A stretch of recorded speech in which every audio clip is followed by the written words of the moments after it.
Well, Alex Jones is gone from everywhere except Google Play. I think Infowars is still on the Google Play Store, but Apple banned their app, and we'll talk about this. But today, for this video, we're going to be talking about who's next, taking all bets. So I put this tweet out, midterms are coming up, and we can't have wrong think on here. I'm going to bet that Prison Planet is next, followed shortly by Mike Cernovich. Comment below. Let me know what who your choice is to win the next Purged from Social Media Awards, and we'll take in all bets. They're facetious bets. They're gentlemen's bets. There's no real exchange of currency. It's just more of a joke. But the point I'm trying to make is, I don't believe it's an accident that Alex Jones was banned across the board. As we know, Oliver Darcy said the reason that Alex Jones was banned was because the media put pressure on these companies to ban him. What else do you want? He literally said it was them putting pressure on companies to ban him. Twitter wasn't going to ban Alex Jones, but then Alex Jones confronted Oliver Darcy. I want to make a point that I didn't come across clearly in yesterday's video, and in fact, I'm pretty sure YouTube suppressed yesterday's video. Alex Jones was banned for confronting Oliver Darcy. Charlie Warzel of BuzzFeed News said there was no press release sent out as far as he knows. So there may have been, but based on that information, Charlie Warzel was able to learn about Alex Jones getting banned in advance because he reached out to Twitter. You know what that means? In all likelihood, CNN also reached out to Twitter to ask them about this confrontation with Oliver Darcy. If Oliver Darcy, representing CNN, if CNN, in which Oliver Darcy is an employee, contacted Twitter about something that happened with Oliver Darcy, that is reporting as far as I know. So essentially, Oliver Darcy says, Alex Jones is banned because of our pressure. They then pressure Twitter again to ban Alex Jones. Twitter tells them, okay, fine, we'll do it. CNN runs a story with ads on it and is able to profit off of the controversy they created. How fucking unethical is that? I don't know what you'd call it, but CNN should have recused themselves from covering this story because they stood to profit off of creating the controversy in the first place.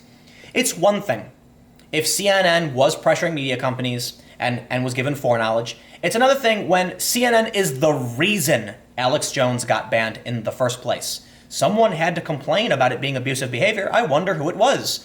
Apparently, it would seem CNN is the one who did it.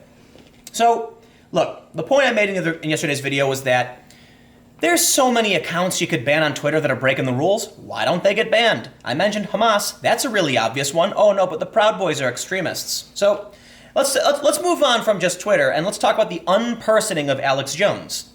Apple removes Alex Jones' Infowars from the App Store. Why? Why did they do that?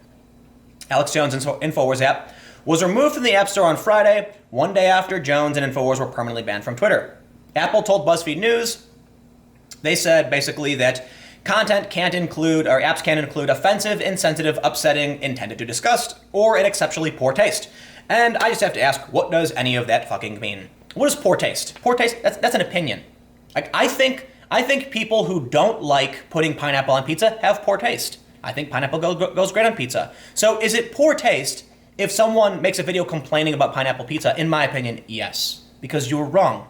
You know, obviously I'm joking. I don't care too much about pineapple on pizza. The point is, what is poor taste is entirely an opinion. And what is offensive, insensitive, upsetting, or intended to disgust, also opinions. I guess you could say intended to disgust is a bit more direct. I mean, like, you know, someone could do that and you'd be like, yeah, okay, that was on purpose, if you can prove their intent. But offensive? Some people are offended by pineapple on pizza, okay? The point is, Apple was able to remove Alex Jones for whatever reason they wanted, and they're legally allowed to do it. Protections, you know, one thing that was really interesting, I made a video and I asked the question, if you are based in Washington, D.C., where political affiliation is a protected human right, could Twitter ban you for your speech? And the answer is yes, they can. Because under Section 230, these companies have full discretion as to what appears on their platform, no matter what. This means Twitter can literally, they have the legal right to say they do not allow gay people on their platform. You can make a social network that specifically bans a certain class of people. Here's the thing though, as much as it's legal to do this, what really matters is whether or not society will support you. So when Someone makes a platform and says, we're actually okay with hate speech, well then MasterCard comes for you. The payment processors come for you. Your DNS comes for you. You have to fall in line with what's socially acceptable regardless of what's legal.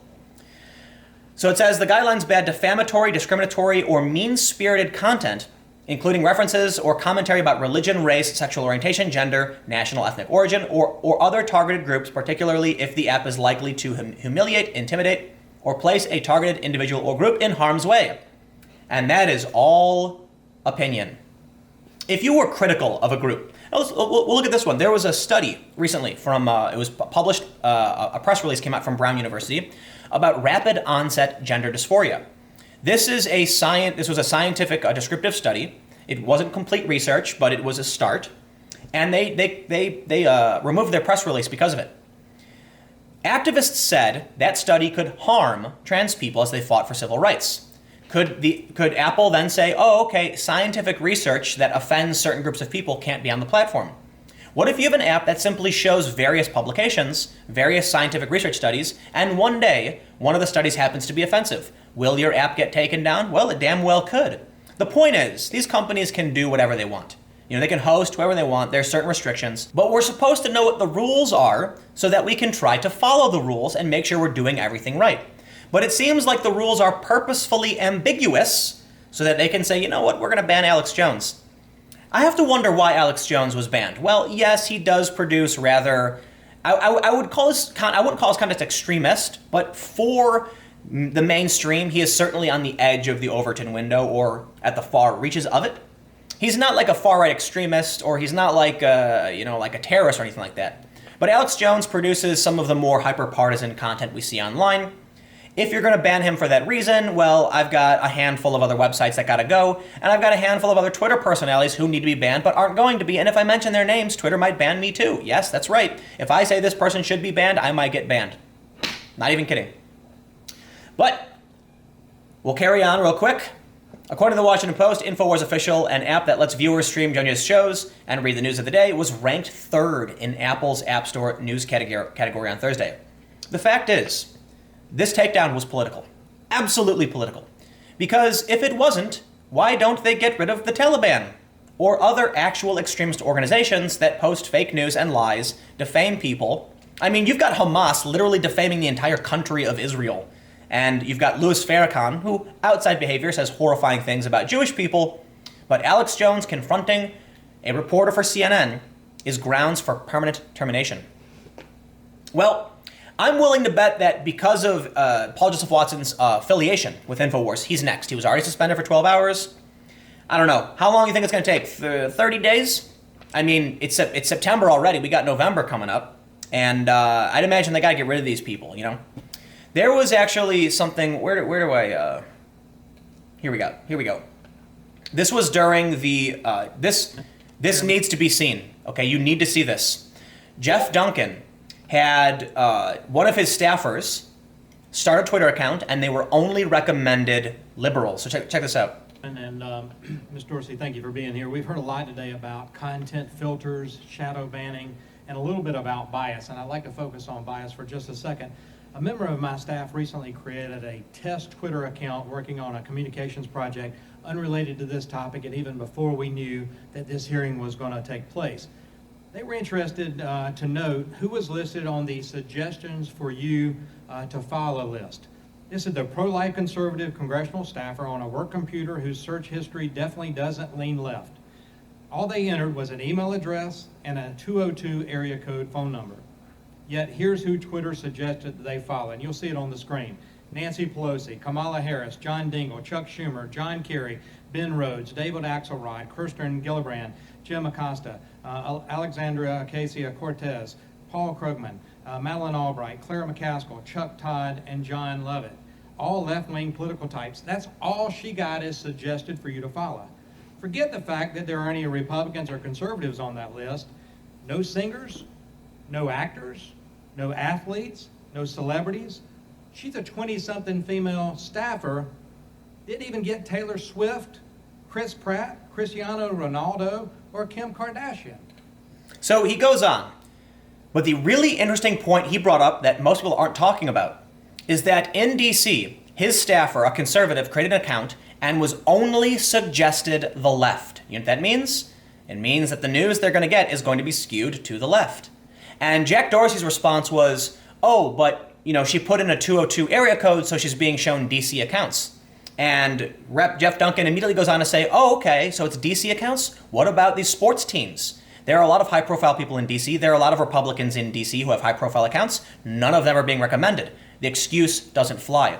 It would seem like, whether you want to accuse them of doing it on purpose or not, Twitter is biased to the point where new accounts are only being suggested, at least in this instance, only being suggested to the left. And that's going to mean something in the midterms. But now we have this petition I want to talk about just before we get out of here.